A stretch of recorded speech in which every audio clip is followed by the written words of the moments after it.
Hello there, bookworms. Another review from me, and I'm going to review something a wee bit different. It's a book called A Killing Art, The Untold History of Taekwondo by Alex Gillis. A Killing Art, The Untold History of Taekwondo by Alex Gillis. So this is a book that I was really interested in reading. It's about the history of Taekwondo, basically. And if you're somebody that's had any kind of dealings with Taekwondo, you'd probably be quite interested to hear about this. I've had an affiliation with Taekwondo for probably, my God, about 35 years.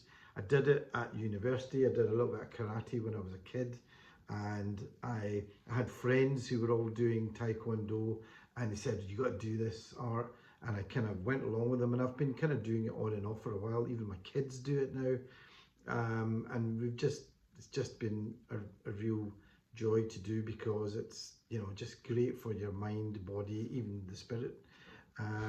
It's a great sort of social art, but it keeps you fit as well, and it's not as boring as going to the gym. So for me, it's always had a lot of positive aspects, and, you know, really enjoyed it. And it seemed always as if Taekwondo was an ancient art that had been passed on for ages and had been developed over centuries. But reading this, actually, you realise that, like a lot of things, a lot of legends, it's a lot of bullshit. And actually, the history of Taekwondo is more about empowerment, about nationalism, more about cults and gangsters and spies and all that kind of thing than anything else.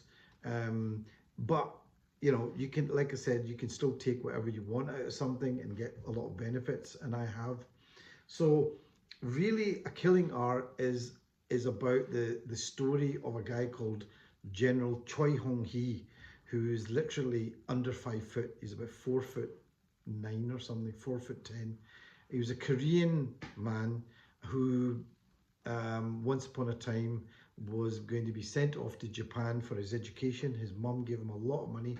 This is something like about 1938, and he went off and ended up in a poker joint and lost all the money.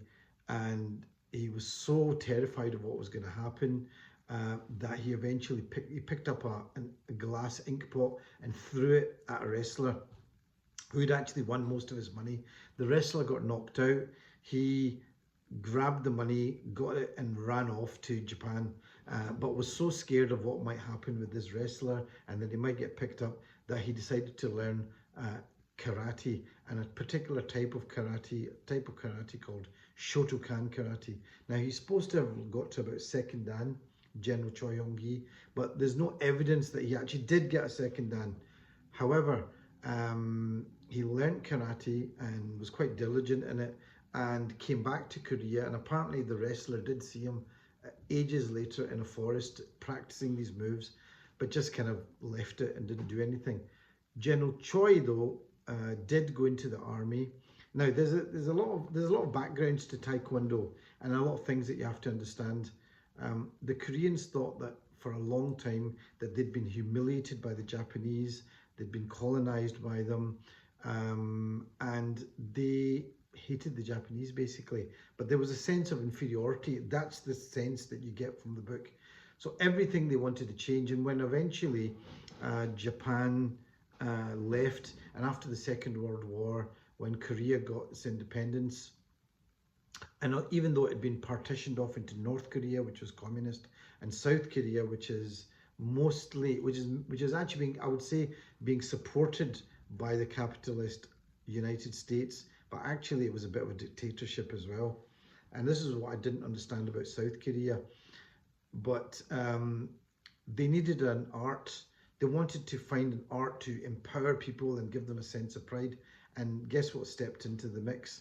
This martial art. And General Choi had that sort of fervor and some knowledge of Shotokan karate, which is very Japanese, and he basically ripped it off, plagiarized it, added a few things, added his own ideas, but wrote about it extensively, and did actually change a lot of things and modernize some things and add some things and add in different patterns or katas and movements and call them after Korean nationalist stories. And they created this martial art called Taekwondo, which was literally the name Taekwondo, which means Tai means I think a hand, Kwon means foot, and or is it the other way around? And Do means the way. So it's the foot of the hand and foot, the way of the hand and foot.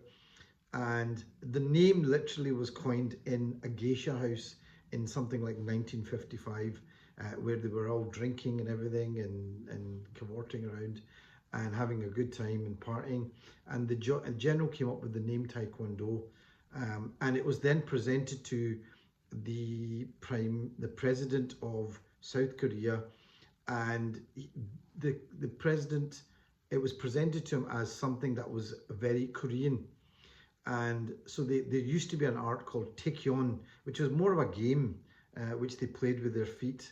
So the president of South Korea thought that that's what he was seeing and liked the idea that it was a very Korean thing. And the general, because he couldn't say that that's what it was, and he couldn't say that it was karate, so they changed the name and they said, no, it's something called Taekwondo. It's a very Korean thing and it's based on these Korean traditions, which is complete bullshit. It wasn't at all.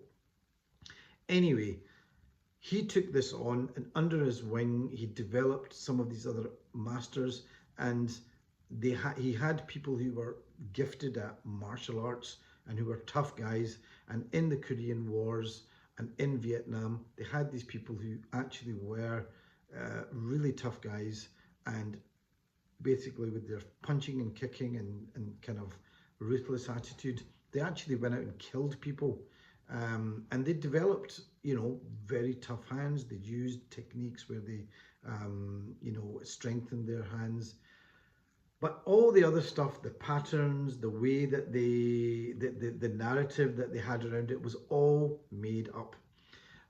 Eventually, at one point then, and where Taekwondo changed was that the president of South Korea wanted to get Taekwondo into the Olympics, and he wanted to take certain things out and make it an Olympic sport. So basically he wanted to turn it from a martial art into an Olympic sport. And Olympic sports and sports in general are not martial arts. They're very different, and there's things that you have to take certain things out where people can get seriously hurt. That's the difference between a combat art and a sport. And he did that, and the president of South Korea lobbied the International Olympic Committee and eventually got it into the Olympics as a demonstration sport. And this is where the other side of it comes in, that so much of the history of Taekwondo is about gangsters. It's about bribes. It's about people who are given money. And what he basically says is that the International Olympic Committee had loads of people that would be happy to take bribes and happy to take money. And that's how they got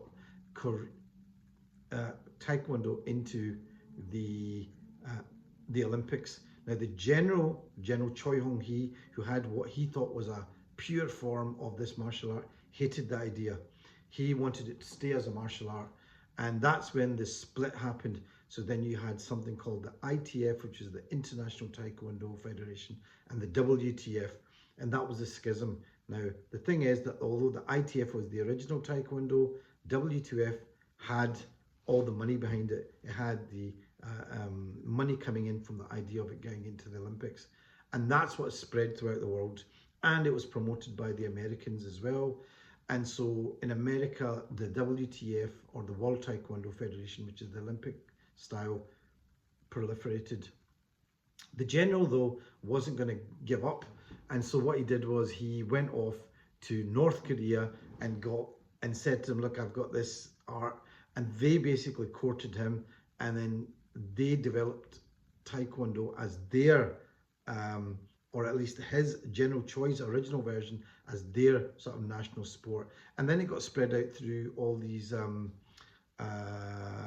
communist countries like Slovenia at the time, Russia, Poland, things like that. And ITF is still a big art there.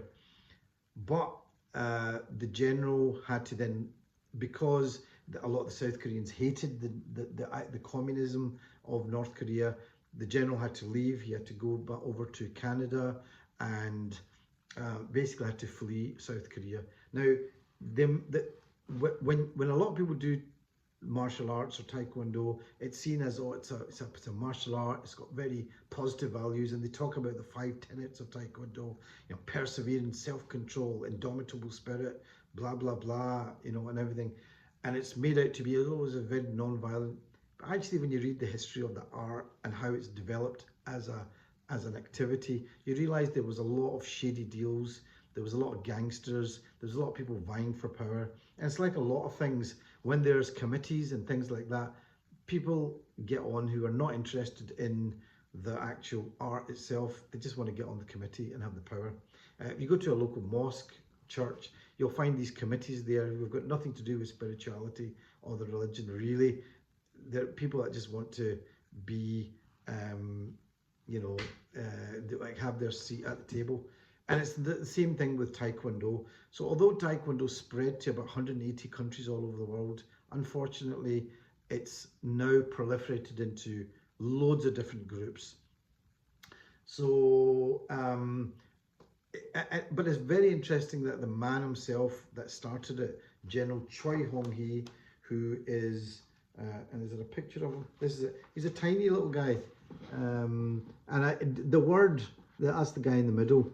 The word little man syndrome did come up for me in that, you know, is it something to do with, you know, when you're a small guy, you need to continually fight. And actually it does say that he was always challenged to fights. Unfortunately, he was always getting into, you know, people were always challenging him because they thought they could take him on.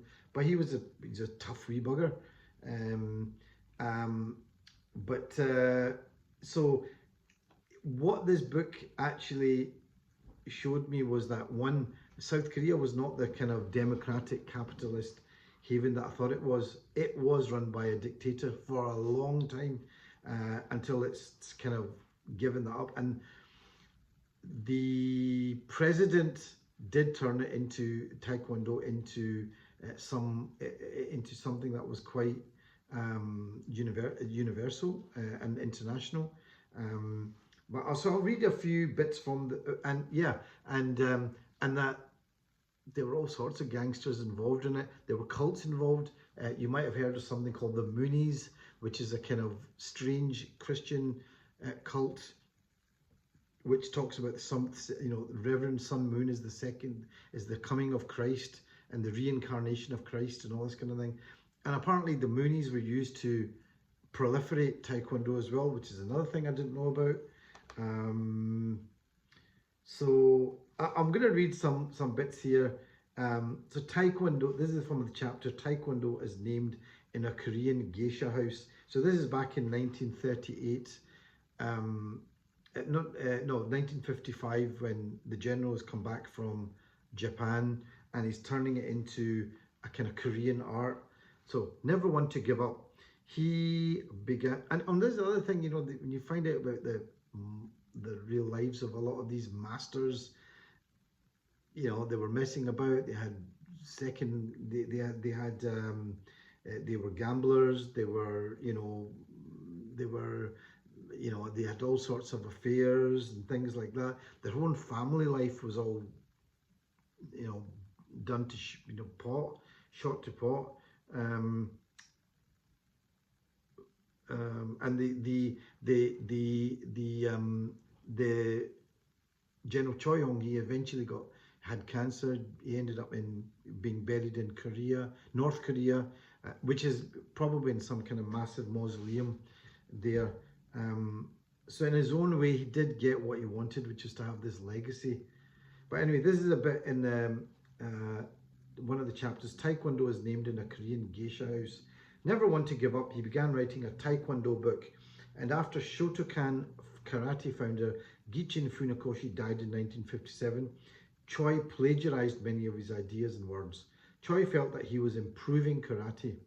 He wanted Korea to have its own art, one that would be superior to anything from Japan, but his lies were becoming outrageous.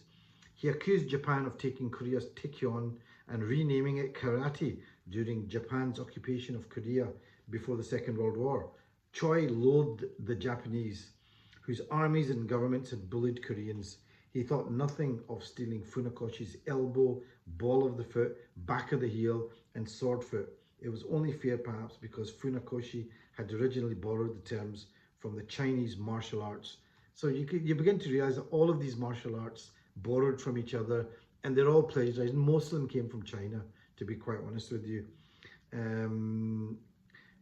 But that's maybe from a time before there was even a nationality, or there even was a China or a Japan or a Korea. Choi's book also included the sword hand, the four-finger spear hand, and the two-finger spear hand, all of which appeared in Funakoshi's 1943 Japanese language book, Karate Do Nyomon. Funakoshi wrote that to strengthen a fist, one should punch a tapered wooden post, which is sometimes called a makiwara. Choi described exactly the same post for Taekwondo and included Funakoshi's advice to bury it 1/3 in the ground and wrap it in rice straw to the top. His 5-year-old creation myth became beautifully simple. Taekwondo is an ancient Korean martial art, a claim that would be emblazoned on gym walls and in people's minds for the next 50 years. He added that a 5,000-year-old fiction about Hwarang warriors. Basically, what he said was that there was a group of warriors called the Hwarang. This was about 1,500 years old, and their movements were where this art was taken from. In actual fact, the Hwarang were more like entertainers, more like gypsies who sometimes dressed up as women to entertain people. So it just seemed like a load of nonsense. A lot of fiction. We were often, when we used to go to Taekwondo, we were told about the flying sidekick, which was used to kick a person off a horse. Apparently that's all rubbish, but there you go. But again, every movement, every art, every kind of endeavor needs one person who's a fanatic, who is, behind that. And in Taekwondo's case, it sounds like it was the General Choi Hong-hee, but it seems like he was sidelined for a long time. There's a section here, the Olympic Summer of Love, where the Taekwondo got taken into the Olympics. Choi's reaction, and what was the reaction of General Choi Hong-hee to that? Choi's reaction to the 1988 and 1992 Olympics could be summed up in one word: phony. And he was not just referring to the cheating.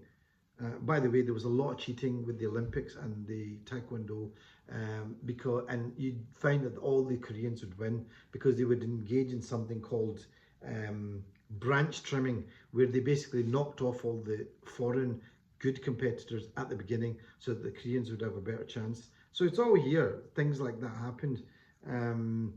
Also, the Olympic committees were all being given bribes and money, and the president of the WTF wanted to become the head of the IOC, the Olympic Committee. So a lot of that stuff going on because it's big money. Any country that gets the Olympics gets a hell of a lot, but also the prestige from that. Choi's reaction to the 1988 and 1992 Olympics could be summed up in one word: phony. And he was not just referring to the cheating. Taekwondo had officially become a sport, but he wanted it to remain a martial art.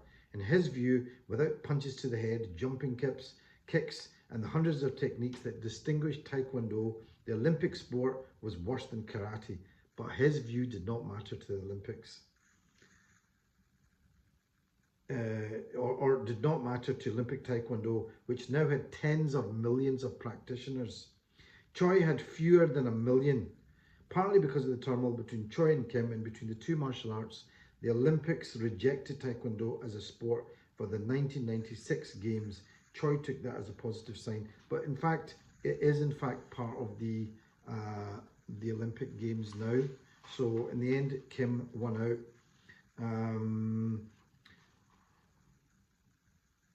There was a bit earlier on where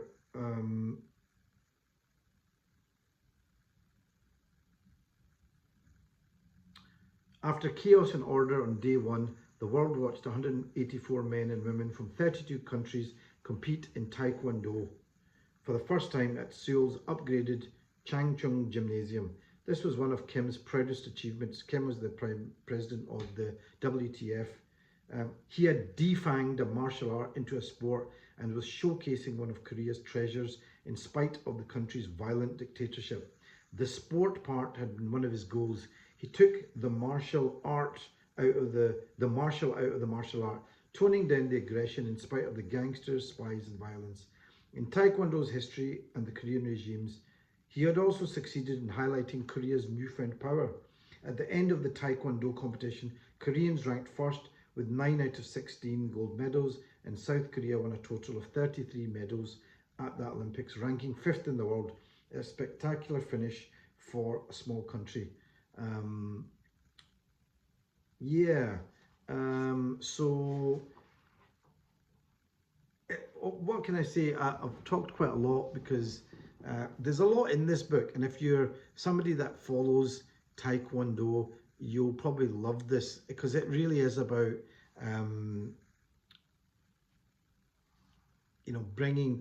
exposing and uncovering what the truth is about Taekwondo. There's no doubt about it, it's still a great art. It's something that's great to follow and practice. But if you want to believe all the stories behind it, I'm afraid probably none of them are true. And like a lot of things in the world, it's got a shady past, and it does. The author Alex Gillis does though say that, look, there are masters out there who are just interested in practicing it as a martial art, and I think I don't know if it's going back to the idea of practicing as a martial art, but eventually there's a point at which, yeah, you might want medals and things like that, but eventually it goes back to, you go back to developing it as a martial art, and maybe that's what the real future of it will be. But at the moment, Taekwondo has splintered into all sorts of groups. In fact, the ITF just now is led by somebody who doesn't even practice ITF, who doesn't even practice Taekwondo. I think he was a basketball player or something like that. So there's a lot of controversy about it. There's a lot of egos, a lot of power. But if you just want to practice a martial art, it's great. But this, I thought, A Killing Art, The Untold History of Taekwondo by Alex Gillis. If you're somebody that's done Taekwondo and is interested in how these arts actually proliferate and develop, I think it's quite an interesting book to read. Okay, so I've gone on a bit there, but anybody who's practiced Taekwondo, I think will find that quite interesting. Okay, thank you. Until the next review.